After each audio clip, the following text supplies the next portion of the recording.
그래서 공유자 우선 매수는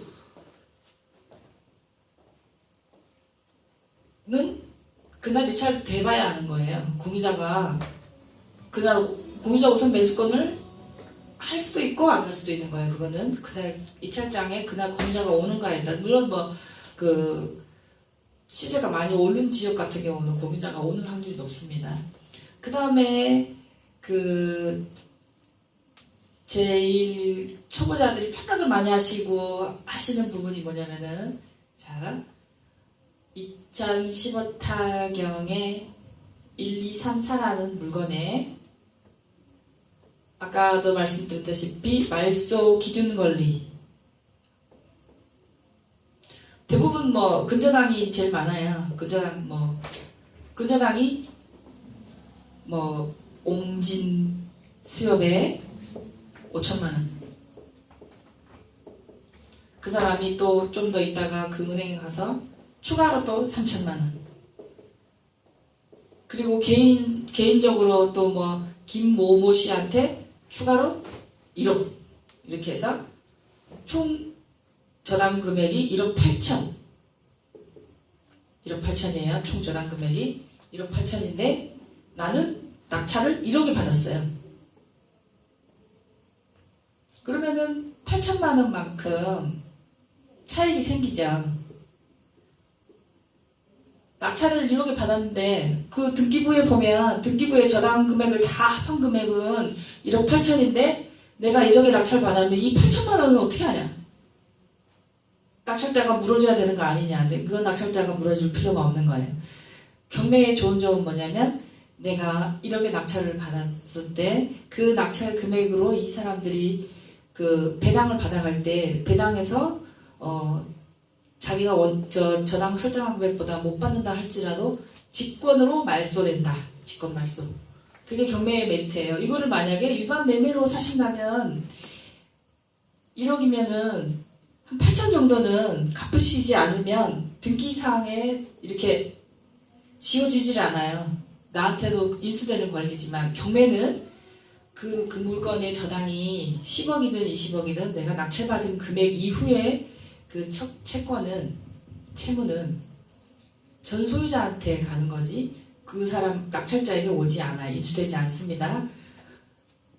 그러면 그 은행에서 손실을 보는 거예요. 그러니까 은행에서도 대출을 해줄 때 경매가 진행됐을 때 내가 얼마 정도 회수할 수 있는가를 잘 계산해서 대출을 해줘야 되는데 무리하게 대출을 더 해줬다든지 아니면 그때 대출을 해줬을 때보다 지금보다 그 물건의 부동산 가치가 하락했을 경우에 은행에서 그 손실을 그 정도 은행의 손실로 가는 거지 그거는 내가 인수하는 권리가 아니다. 단 낙찰자한테 인수될 수 있는 권리. 경매에서 제일 중요한 것은 두 가지예요. 소유권이 나에게 온전히 넘어오는가. 아까도 말씀드렸다시피 지분 매각 같은 경우에는 지분만큼 나에게 소유권이 넘어오는 거예요. 내가 그 물건에 낙찰 받아도 타인 소유의 물건까지 경매가 나온 게 아니에요. 나에게 온전히 소유권이 넘어오는가. 두 번째로는 소유권만 넘어오는 게 아니고 나한테 인수되는 권리가 있는가. 인수되는 권리. 경매에서 제일 중요한 게 인수되는. 낙찰 잔금을 다 치렀는데도 낙찰 잔금 외에 내가 또 따로 부담해야 되는 돈이 있는가. 그거를 내가 알고 입찰에 응했는가 아니면 잔금 내고 나서 보니까 또 나왔는가. 그건 굉장히 중요합니다. 인수 권리, 인수되는 권리. 아까 말씀드렸다시피 말소 기준 권리 그 이후에 가압류, 뭐 국민연금 이런 것들은 신경 쓰실 필요가 없어요. 그거는 전 소유자의 채무이고 낙찰로 다 회수하지 못한다고 하더라도 법원에서 직권으로 말소를 해주기 때문에 그 부분은 낙찰자는 신경 쓰지 않아도 되지만 인수될 수 있는 권리는 말소 기준 권리보다 앞선 선순위가 대항력까지 갖췄다. 대항력. 이 대항력이라는 것은 무엇을 뜻하냐면 내가 이 집에 전세 5천만 원의 세를 들었는데 배당으로 5천만 원을 다 못 받았을 때 낙찰자에게 그 돈을 다 받을 때까지 명도 주택을 인도하는 것을 거부할 수 있는 권리가 있다. 명도 거부. 그거를 대항력이라고 하는 거예요. 말소 기준 권리보다 앞선 세입자가 배당을 다 받지 못할 때, 그 돈을 다 회수할 때까지 그 집을 인도하지 않아도 된다. 보통의 경우 낙찰 받고 잔금되면서 주택 같은 경우는 인도명령을 접수를 하는데, 이런 경우에는 인도명령이 떨어지질 않아요. 그럴 경우 낙찰자가 다 받지 못한 금액을 주면서 대항력 있는 선순위를 주택을 명도를 해야 내가 그 집을 온전히 소유권을 가져오는 거지. 등기만 나한테 돼 있는데 건물이 내가 사용할 수 없다, 내가 거기 입주할 수 없다, 온전한 소유권이라고 볼 수는, 반쪽짜리 소유권이라고 밖에 볼 수 없어요. 그래서 경매에서는 온전한 소유권이 나에게 온다는 것은 집까지 나한테 다 오는 것까지, 등기는 잔금만 내면 되지만 이 안에 있는 사람들까지 정리해야 되니까. 그런데 만약에 시세보다 월등히 싼 경우에 내가 나중에 대항력 있는 선순위 세입자에게 한 2, 3천을 따로 물어준다 할지라도 충분히 메리트가 있다. 그런 경우에는 입찰을 응하셔도 됩니다. 그게 경매의 묘미이고, 그것까지 다 계산하고 내가 인지하고 있는 위험성이라고 하면은 충분히 내가 대응을 하겠지만, 나는 이거 낙찰 잔금 내고 2달 후에 들어가서 살려고 했는데 가보니까 이런 일이 그건 내가 몰랐던 위험성이니까 굉장히 낭패를 보실 수 있는 거예요. 그래서 경매는 어떻게 말하자면은 매듭을 푸는 거예요. 그 매듭이, 이 물건이 경매가 나오기까지 이런 매듭이 있다는 것을 충분히 자료를 제공했을 때 내가 그 매듭을 얼마나 잘 푸냐, 따라서 경매의 고수와 하수가 나눠지는 겁니다. 자, 그 다음에 등기를 떼보면 다 나타나는 위험성 외에 등기에는 나타나지 않는 인수되는 권리, 등기상에는 표시가 안 돼 있는데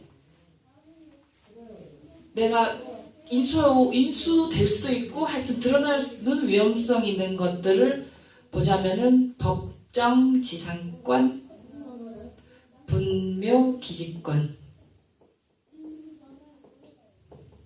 유치권, 이 세 가지가 등기에는 안 나타나는데 낙찰자에게 인수될 수 있는 권리, 대표적인 권리예요. 법정 지상권은 아까도 말씀드렸다시피 건물이 있는 땅에 매각 제외의 건물이 있을 때 이 건물이 법정지상권이 설립이 되나 안 되나, 이건 지금 좀 디테일한 부분이라서 다음에 깊이 있게 다루기로 하고요. 법정지상권이 성립될 여지가 있는 물건을 잘만 푸신다면 굉장히 경매로 고수익을 노릴 수 있는 게 법정지상권이에요. 분묘기지권은 우리나라 임야에 분묘가 없는 임야는 더 찾기가 어려울 정도로 임야에는 분묘가 많이 있어요. 근데 그 분묘를 전 소유주가 자기 땅에 묘를 쓸 수도 있고, 또 근처에 사는 다른 그 지인들이나 이웃들이 그 전 소유주의 승낙을 얻어서 분묘를 쓸 수도 있고, 분묘는 확인이 금방 어렵죠. 모든 가능성을 열어두고 분묘기지권을 접근을 해야 되는데, 지금은 2001년 1월 13일 이후에는 그 분묘기지권을 잘 인정을 하지 않아요. 그리고 자기 땅에 분묘를 써가지고 경매가 진행됐다, 어디 소유자가 바뀌었다, 그럴 때도 마냥 인정해 주는 게 아니고 60년이라는 기한을 이제 줍니다. 왜냐면 그 분묘 문제가 굉장히 긴 시간, 오랜 시간 우리나라가 유교국가이기 때문에 그런 여러 가지 분쟁들이 있기 때문에 이렇게 정한 거예요. 분묘기지권. 그 다음에 또 눈여겨봐야 되는 게 유치권이에요. 유치권은 기본적으로 경매가 진행 중일 때 접수는 할 수 있어요. 접수는 일단 그 조건에만 맞으면 법원에서 접수는 받아줍니다. 근데 그 유치권이 성립되냐 안 되냐는 내가 낙찰자가 되어서 소유자가 된 다음에 유치권 신고자하고 그 법리를 따지셔야지, 낙찰 예정이신 경우에 유치권 신고한 사람하고는 다툴 수가 없어요. 유치권이 대부분 받아들여지기가 어렵지만 그래도 유치권 신고를 많이 합니다. 옛날에는 왜 많이 했냐면 유치권이 있는 물건에는 대출이 잘 안 나왔기 때문에 낙찰가를 좀 떨어뜨릴 요량으로 유치권 신고를 많이 했어요. 근데 지금도 유치권 신고를 왜 했나 싶을 정도로 하는 경우가 있는데 그거는 뭐냐면 그 경매가 받고 싶은 어떤 물건이 있어요. 그 물건을 일반적으로 그 이해 당사자가 아닌 사람들은 이런 그 드러난 자료밖에 접근할 수 없지만 내가 만약에 이해 당사자가 된다면 그 경매가 개시되고 지금 그 매각기일 나올 때까지 주고받았던 우편물이랄지 재판 그 경매 접수 기록을 열람이나 복사할 수 있는 권리가 주어지기 때문에 이해 당사자가 되기 위해서 일부러 유치권을 신고하는 경우도 있을 수 있다. 근데 유치권이 성립이 되려면 일단은 유치권 신고를 경매 개시 이전에 해야 됩니다. 유치권이 경매 개시된 거 보고 유치권을 신고했다는 거는 진정한 유치권이라고 보기가 좀 어렵고 일단 유치권을 신고하신 분은 점유 또는 점거 점유나 점거를 못하는 경우에는 표시 우리가 길 가다 보면은 이 물건은 유치권 행사 중입니다 하고 플래카드가 붙어 있거나 이렇게 표시를 해놔요. 유치권이 있다는 제3자들한테 유치권이 있다는 걸 알리기 위해서 유치권은 그 건물이 신축인 건물에 특히 3년이 안 된 신축 건물에서 유치권이 성립될 가능성이 굉장히 높아요. 그래서 뭐 공사한 지 10년도 더 지난 물건에 대한 유치권 이런 것들은 뭐 중요하게 보지 않으셔도 되지만 신축 건물에 유치권이 있다는 거는 받아들여질 확률이 높으니까 그것도 조사를 좀 해보셔야 돼요. 근데 이제 세입자의 유치권 뭐 상가든 주택이든 세입자가 유치권을 신고한 경우는 극히 받아들여지기가 어려워요. 왜냐하면 세입자는 그 건물에 임대를 들어갔을 때 나중에 다시 나올 때 그 건물을 원상복구를 해줘야 되는 의무 또한 있어요. 그래서 세입자가 만약에 이제 주택 같은 경우에 보일러 같은 게 고장나서 집주인이 연락 안 돼서 고쳤다 이런 것도 유익비 외에 자기가 대리석으로 뭐 장식을 했다든지 뭐 어항 같은 거를 뭐 엄청 고급난 거 했다고 그걸 유치권을 신고하는 건 받아들여지지 않고 세입자의 유치권은 그렇게 신경 쓰지 않으셔도 돼요. 유치권은 악용되기도 한다. 이해 당사자가 되기 위해서 그래서 그 재판 기록을 열람하고 그 경매 기록을 열람해서 그 물건의 또 우위의 정보를 얻기 위해서 일부 그렇게 악용되기도 한다는 거 말씀드리고요. 이제 그 드러난 데이터를 내가 유용하게 쓰기 위해서 지금 설명을 드리는 건데 내가 만약에 낙찰 받고자 해서 유심히 보고 있는 물건이 공장이다. 공장 같은 경우에는 그 좀 유심히 보셔야 되는 게 뭐냐면 이 감정에서 토지 건물만 있는 게 아니고 기계 감정이 있어요. 공장에는 반드시 기계가 있어요. 기계 감정이 얼마가 있는가? 만약에 예를 들어 기계 감정이 3억이에요. 내가 낙찰을 받고 공장에 들어가 봤더니 기계가 없어졌어요. 나는 3억만큼 기계값을 내고 낙찰을 받았는데 그 기계가 경매 진행하는 사이에 뭐 전소유주가 가져갔든 뭐 어떤 하여튼 그 기계가 거기 없다. 그러면은 그 공장에서 가장 유심히 봐야 될 것은 기계 감정이 얼마인가 하고 기계 그 현존 유무 기계가 있나. 만약에 없다면 법원에 감액 신청을 하셔야 돼요. 그만큼 돌려받을 때요. 감정할 당시에는 기계가 있어가지고 그 금액만큼 내가 인지하고 낙찰을 받았는데 지금 가보니 그 물건이 없어요. 그러면 이거는 감액의 사유가 됩니다. 그렇게 해서 법원에서 내가 낸 낙찰가에서 기계 감정만큼은 차감을 하실 수 있어요. 공장 같은 경우에는.